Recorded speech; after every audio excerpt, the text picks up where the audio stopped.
সানডেতে তো আমরা একটু এদিক ওদিক যাই, আর কয়েকটা সানডে তো এত পরিমাণে বাজেভাবে বৃষ্টি হচ্ছে যে বিরক্ত লেগে গেছে। আর এই সানডেতে না অভিক সকালবেলা আমাকে বলে যে দুপুরে রেডি হয়ে থাকবি, আমরা ঘুরতে যাব। তো আমি তো প্রথমে ভাবছিলাম অভিক হয়তো ইয়ার্কি করছে, আর ওকে কিছুবার জিজ্ঞাসা করার পর দেখলাম ও দুটো টিকিটের ছবি আমাকে পাঠিয়ে দিয়েছে। আমি না এই হরর জিনিসগুলো ভীষণ ভয় পাই, আমি প্রচণ্ড পরিমাণে ভীতু। তাই অভিক কিছু না বলেই টিকিট কেটে নিয়েছিল।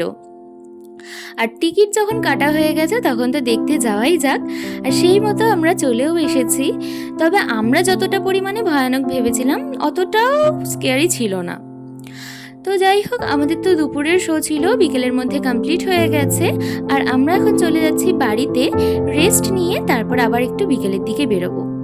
আর আমি তো বাড়ি এসে ঘুমিয়েই পড়েছিলাম।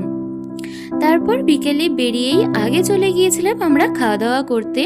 আমরা না শেওড়াফুলিতে টি জাংশন আছে, ওখানে প্রায়ই যাই। তবে আজ তো দেখি স্টিম মোমোটা ভীষণ শক্ত আর একটা বাজে স্মেলও ছাড়ছিল। ফ্রাই মোমোটা ভালোই ছিল খেতে। তো চলো, আজকের সানডেটা তো আমরা এভাবেই কাটালাম, ঘোরাঘুরি খাওয়া দাওয়া করে।